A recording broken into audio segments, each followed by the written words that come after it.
Welcome to Real Money Talks. Real strategies from the moneymakers and the world changers that you can use to make millions, keep those millions, multiply your wealth, and build your team. Here's your host, author of 5 New York Times bestsellers, money expert on Dr. Phil, CNN, CNBC, The Street TV, Fox News, and The View, Laurel Langmeyer. Hey, this is Laurel. Welcome back to Laurel's Real Money Talks, a podcast that talks about money, how to make it, how to keep it, how to invest it, and why use a team. And I always bring somebody in one of those categories here to our podcast every Friday for you to listen and not only get educated, but to take some action that is gapped in your life, meaning you don't have it. And today I have Marie Burns with me, over 20 years in financial planning, really hones in and works with women, an amazing author of lots of best-selling books, and we're here with us today to share her insights. So Marie, welcome. Thank you, Laurel. I appreciate the opportunity. I love being your audience, and I'm thrilled to have a chance to talk with your audience. I am too. And again, this is worldwide. And so sometimes when we talk about a US-centric thing, which is some finance and taxes and structure around money, a lot of you internationals tune out and say, oh, this doesn't apply to me. In principle, it does. Everything that we talk about on the show, in principle, I've traveled this all over the world, it works. So Marie, talk a little bit first about your story. Like, how did you get here? What had you be a financial planner, do financial education? Well, for one thing, a lot of times when I start to explain who I am and who I work with, I'm talking about working with women, and it's a very common question to say, why women? I certainly work with couples, but it ends up being women for a lot of reasons, and one of them is statistics. So you talk about having audiences in other countries, and this applies really worldwide, is that we women tend to outlive men in our lives. We do.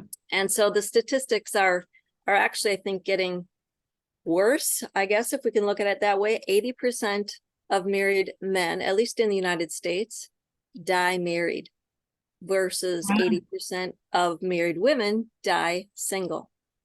And then we add in the divorce statistics, which are definitely getting worse, right? About 60% of marriages in the United States end up in divorce. And now I'm reading that about 1 in 4, a fourth of the divorces are what they're calling gray or silver divorces. So women over 50 are starting to go through divorce. Yep. So the statistic that kind of shocked me way back when I started working as a certified financial planner with couples and lots of women was that eventually 90% of all women will be solely in charge of their household finances. 90%. So whether you already are or likely will be from death or divorce, if you're in a partnership currently, it's a likelihood that you're going to have to deal with money as a tool in your life. And so it's important to be aware of that, recognizing it, and getting as comfortable and educated as you can about the money side of your life. I think one big reason I specialize in working with women is probably just as a child watching my grandmothers, as probably many of us did, lose their spouse. One of my grandmothers was widowed in her late 20s. She had 3 young children. Of course, I didn't watch that. I was not there yet, but I heard about it. And then she went on to be widowed much later, typically, as many are in their 80s. Another grandmother was widowed at the average age of a widow in the United States, 57. Which really is a young age. Yeah, that's really young. It is. And so it happens, I think, more often than we realize. But again, whether it's death or divorce, that stat that 90% of us need to be aware that we're going to be making financial decisions and using money as a tool. I remember even starting in the financial services industry, I had couples coming in, and the husband would specifically say, we are looking for someone we can trust to take care of my wife after I'm gone. I mean, it was just like a known, planned for fact that a lot of couples were thinking about.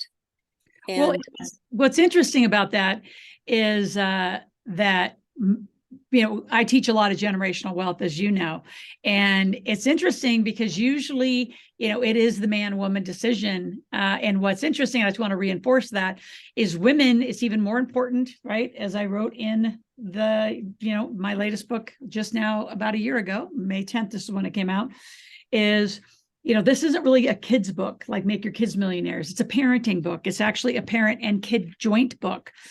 Because don't you also find that the women are really more the educator in the family? I mean, not that men don't do it, but what I find is that women had leaned into my book a lot more, lean into my work, because they are going to be the ones, if they're going to have generational wealth, whatever age it is, that they're widowed or divorced or however they are, they're the ones that are going to have to pass this down to the kids. Yes, Find that? absolutely. And then the other thing I just want to add to your statistics, because I think they're really powerful. And those of you watching the podcast, you can always come back and re-listen. Please subscribe to the podcast, share it with other people. What, in your opinion, did COVID do to ramp up that the death rate, number one? And was it men or women quicker? I'm just curious if you know. And then the other side is, before COVID, we were at about a 50% divorce rate. Now post-COVID, now can you say it's COVID related? I don't know. I think a lot of people had to come home and live with each other. And it's like, oh, who are you? This isn't what I signed up for, so I'm out. So I know the divorce rate's gone up over 10%. But talk a little bit about the pandemic and how that's also really affected these statistics. Yes. And, I am not sure about the death aspect, but I am sure that the retirement aspect, number one, it's like an extra million people retired after that. And so there's a lot of change then that goes into, and people are starting to realize, oh, life does come to an end, whether it's my retirement or my actual life. So there was a lot more focus actually on the estate planning side, the whole awareness of needing to plan for, what if I'm in the hospital? I'm not gone yet, but I still need, you talk about this with your generational planning too, is the whole estate planning, powers of attorney, legal documents. So the awareness and the interest, I think, in the whole emergency planning, estate planning, definitely became more of a teachable moment in a really horrible way. Yeah, it was. But that was a positive, I would say, that really raised that awareness. There's, a month or two out of the year where we focus on financial planning as a national theme and estate planning awareness. But COVID really, unfortunately, gave a lot more talking points to that whole concept. It did. It did. So talk about women, and just so all of you know, I mean, again, it's women, men, just different ages. Marie's got a beautiful website and has some free gifts. So we'll put those in the show notes later. But let's stay on just like when, if a woman's out there listening, or even a man, you're saying, well, I want to go lean into this as well. Where do you start? Where do you start with people that show interest? You and I have the same problem because, we're in a similar category. Is I'll put it off and put it off and put it off. And then, you never know your expiration date. You don't know any events that are going to happen. So talk about some starting points and some, in your mind, critical steps. The first thing is actually a mental exercise, I think. And this especially pertains to worldwide audiences, because we all grew up in different places, didn't we? Economically, culturally, whatever, because the one thing that women, I think, especially, and it's kind of how our brain is wired. Men are very good at being compartmentalized in their thinking and their acting, and women are much more aware of a variety of things all at the same time.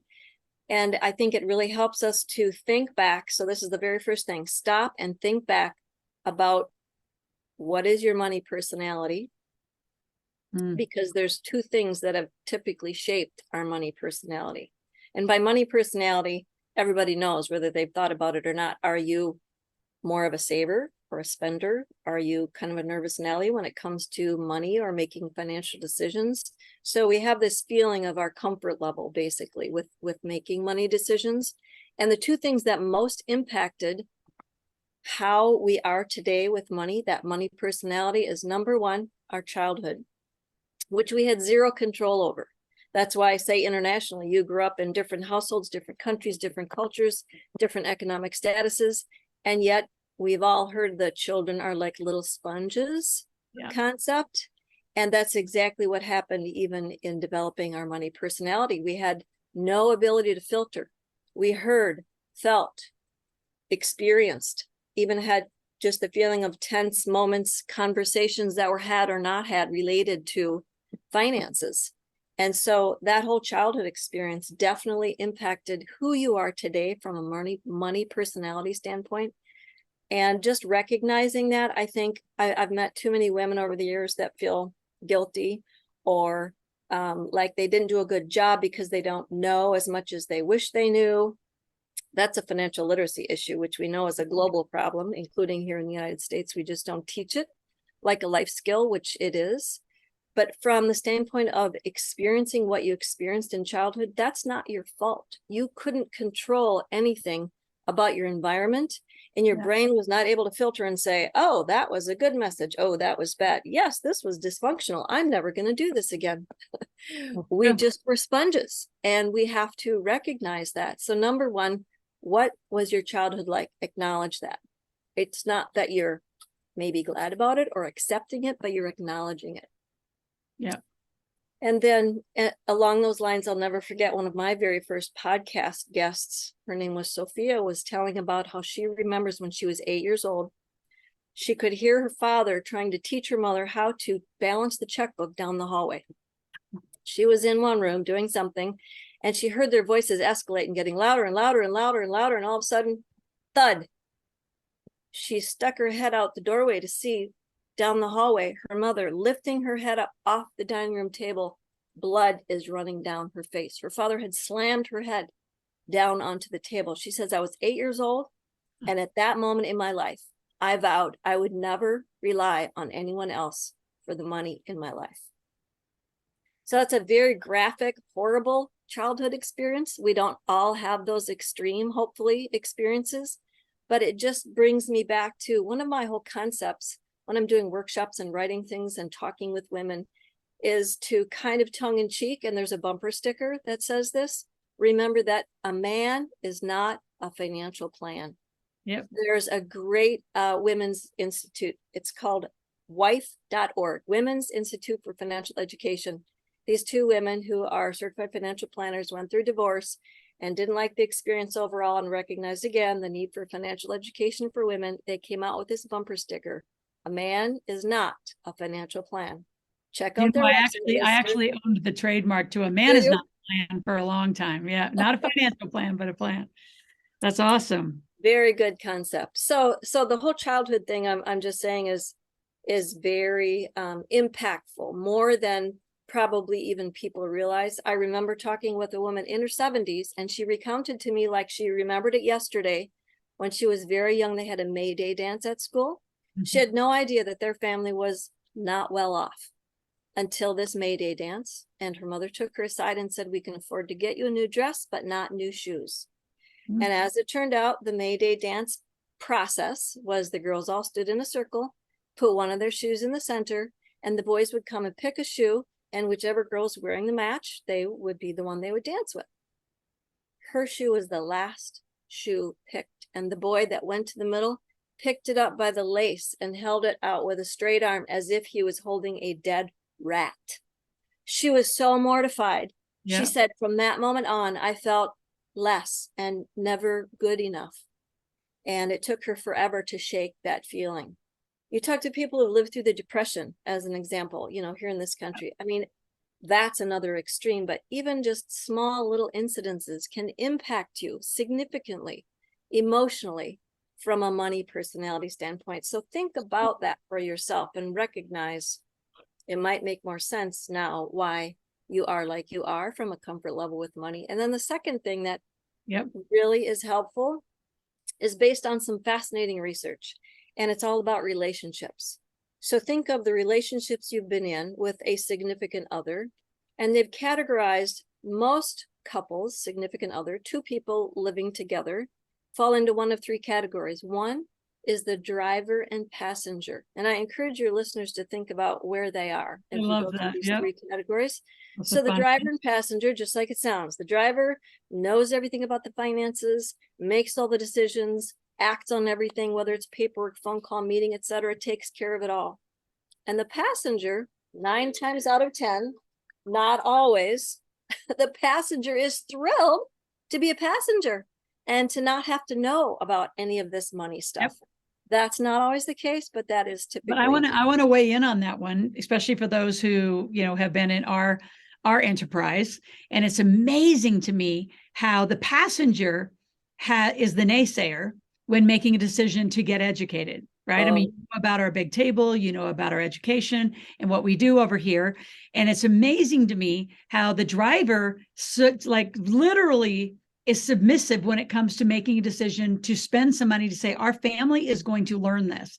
And the passenger who's scared to death, doesn't want to learn, all of a sudden has to get on the road and be in, like, in a co-driver's seat, and they don't want to. And it's amazing how many lives and families are hurt because they let the passenger decide. So we experience that every day, multiple times a day. Oh, my spouse won't let me. Like, just that whole vernacular tells you have childhood issues.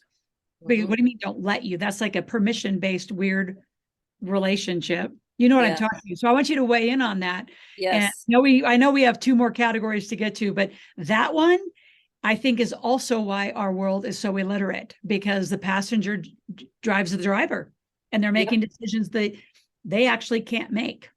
And the thing we have to distinguish, though, between the childhood and the relationship impact on our personality is the childhood, you had no choice.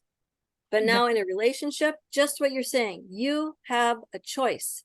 Even if you are in a driver and passenger relationship, good news, there's two more categories that you can evolve into that are much healthier. And the research shows that one of these actually survives the best than if one of them is suddenly out of the picture. So the second category is the joined at the hip couple. Both members talk about all things financial, make decisions together, very aware of everything, but there's still just one that usually is the doer. Makes the phone calls, fills out the paperwork. So at least they're both aware, but one is still taking all of the actions. So then the third category, which is the one that they find to be the healthiest for a variety of reasons, is the divide and conquer couple. No surprise, they're just like the joined at the hip. They talk about it all, make all the decisions together, but then the difference is they split the duties. Maybe one does all the banking and the bill paying, and the other one takes care of investments and insurance, as an example.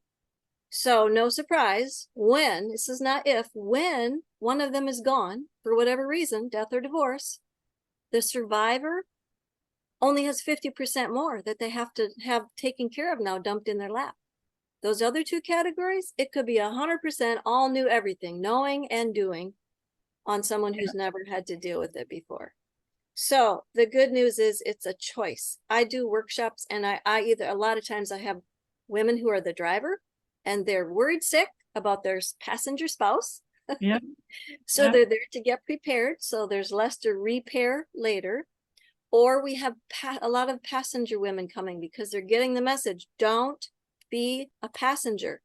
It's much more stressful if you suddenly have everything dumped in your lap. I think a lot of times we're seeing parents and grandparents experience that after the loss of one of them, and it's just so much more stressful and difficult and less prepared when that happens. So it's good to realize where you are. I've had women tell me they've been in all three categories over the years, depending on the relationships. But to at least recognize, okay, if I'm a passenger, and I'm pleading with you, listeners, do not be a passenger. Ever. Try to shift to at least the joint at the hips, or you're at least aware and having conversations. And then certainly ideally is the divide and conquer. Sometimes you don't have a cooperative passenger and you have to be the driver and you're stuck in the situation you're in. But at least acknowledging where you are helps you move forward. So that's the whole next part of your question is, okay, but what do I do right now? How do I move forward? And really, once you understand how you are with money, your next move forward is, well, I need to understand my situation first. You need really to take what I call a financial inventory. What do I have? And too often when I'm talking with folks about this, they feel like, well, I know. And they could kind of start ticking things up. It's what do I own and what do I owe? The whole net worth concept. But the detail of it is they're usually forgetting something in that big picture. And then the detail of, and how is that titled? How do you own your home? How do you own those bank accounts? Who are your beneficiaries on your 401k? that detail is totally not in recollection, or maybe was never dealt with. So just compiling it, and that's one of my checklists that I came up with, is it's a net worth summary that you literally in one place can see everything you have and the detail of it. And it usually gives you a huge realization that you have some homework to do. And I've worked with enough widows and women who've gone through divorce to realize half of them thought the husband was taking care of it, and he thought he was taking care of it. But you know, Laura, one of our favorite things in this industry to recognize is that we often don't know what we don't know. Well, and they don't know. They think that the paperwork's just going to get done or someone did it. And the worst, even regardless of which category of driver, passenger, joined at the hip, or divide and conquer, there's a umbrella over all of them that also use this. My financial planner's handling it, right? I know you've been in that box before. My lawyer's handling it. My accountant's handling it. So I just can sit back here as a passenger in my life. I see that all the time. And it's not that you can't trust those people, your insurance, financial planner, your lawyer, your account, all the people, but who's actually dotting the I's and crossing the T's? Where's the playbook in your life or your family? And that's, why I'm so passionate and excited about having you in this conversation. Marie, I want to switch to a little bit of tools around emotion and like the fear. Like, what are some of the tools that your favorite tools to work on that emotion? I always say when I don't care if it's a man or woman, when people say I have a relationship problem with money, fear about money, or money's risky to me, like all those negatives, I say, let's just put a whole new word on there. I don't know. You lack knowledge. So how would you, and now what do? I'd say get educated, read, get informed, be a leader of your finances and your business. What do you say? Yep, I agree with you. It's definitely an education focus. I think the biggest challenge for most folks and women especially is the whole, where do I start? And everybody learns differently, right? Some people are auditory learners, some are hands-on, some are visual. But that's really when I couldn't find tools that I'm just a cut to the chase and tell me what to do person, and I think a lot of people that want to take a step forward just want to know what's the next step forward. I don't want to read a gazillion books. I don't have to take a bunch of classes. Right. I'm ready to start moving forward. And so that's where I'm a checklist person in general. And so I've designed some checklists that basically help you say, okay, I'm in this phase of life right now. I just lost a spouse, or I'm going to be getting married and I want this to go well, or I'm just getting out of school and I'm going to start my first job and I need to get myself on a good financial track. So what life stage are you in? Here's a checklist. Cut to the chase. Tell me what to do. There's 10. I started with this concept of before and after checklist. Before you're married and after you're married. Yeah. Before you lose a spouse through death or divorce. And then after, because there's different things you should do. And it's, in my mind, these are in priority order. There's 10 before and 10 after. You can jump around and do what makes sense to you. Some might not apply, but they're in priority order. Start step 1 and do it. Then go away, come back. Oh, now you're on step 2. What's that 2-sentence direction and some checklists to help you with those steps. So I've tried to really nutshell things. And of course, now bundles are the big thing. So I bundled some of these checklists. So you get 1 to 3 dozen checklists within each bundle. But it's really meeting you where you are, because I've got blogs and videos and workshops and checklists and books. So hopefully I'm reaching everybody with however they best learn.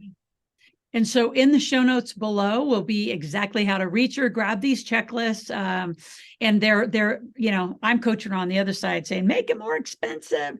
So I think she's given you amazing. I don't think so. I know so. I've seen them. Extraordinary value. And just like, I think this is the only book I really have like 87 things you got to do between 0 and 20. So it's really my only checklist book. Mine more is a little story based and application based. That's very comprehensive and very nicely done. Yeah, thank you. But her checklists are phenomenal. And again, lean in and learn. A lot of you know about my YouTube channel. Marie will also put in the show notes. She has a podcast. So instead of moving away from this conversation and binge, Netflixing and Huluing and whatever else you do, like we have channels too. They're on YouTube. They're on podcast channels. They're a little different than kind of the stock and block where you go. But You got to lean in and learn. So talk a little bit about the gifts they're going to get when they actually click on the link. What are they going to do? Tell them what to do. Because I always say, if you leave it to their own devices, they'll wander around. Tell them exactly what you want them to do, Marie. Yep, absolutely. I have a free choose your before and after checklist offer for all of Laurel's listeners. So go to mindmoneymotion.com/Laurel. It's mindmoneymotion.com/Laurel. It's in alphabetical order because I know it's 3 words, but it's all about the more you take care of your mind and your body, the less you have to worry about money. That's what my website is, mindmoneymotion.com/Laurel, to pick your before and after checklist. You can also check out my website for all of the other freebies, checklists, bundles, videos, books, blogs, and follow me on Pinterest, Etsy, Facebook. Everywhere. Subscribe is probably the best thing. Then it comes to your email once a month and I'm your reminder. Absolutely. Marie, thank you. It's been amazing. Might have to come back for a follow-up and dig into some of those checklists because I know there's some controversy in the checklist. Just because as I read them and other people, and I think I love controversial topics, and you and I could go back and forth from a pro and con about, when do you do it? Why do you do it? Because there's some, here's my favorite, and I'll just kind of end with this. If you're out there saying, oh, this is all very general and it doesn't apply to me because I have a very unique situation, believe me, Maria, you've been doing this for over 20 years. I've been doing this for over 20 years. I'd say collectively with our mentors, we've got so much experience. None of you are unique. There's a pattern to money, and you usually fall, I always say, within 7 to 10 patterns. I mean, there's unique things that might have happened to you, how you got here, like how you went bankrupt, foreclosed, divorced, like all of that's different. That might be unique, but the patterns are not unique to Marie and I. So head to the show notes, click on the link, stay in touch with her. And with me, go to asklaurel.com, ASKLORAL. Go to asklaurel.com, ask me any question, make a request, and I am here to help and serve you. We'll be back next week. Have a great day. Thanks for listening to the Real Money Talks podcast. Your host has been Laurel Langmeyer, author of 5 New York Times bestsellers, money expert on Dr. Phil, CNN, CNBC, The Street TV, Fox News, and The View. Want to learn more about off-Wall Street investing, tax strategies, and multi-million-dollar business strategies? Visit liveoutloud.com/podcast for past episodes, show notes, and resources. For some special wealth-building gifts only for Laurel's podcast listeners, visit liveoutloud.com/podcast gifts. Do you have a burning question for Laurel? Visit asklaurel.com to submit your question, and it may just be covered on a podcast episode. So stay tuned and be sure to subscribe to get new episodes every week.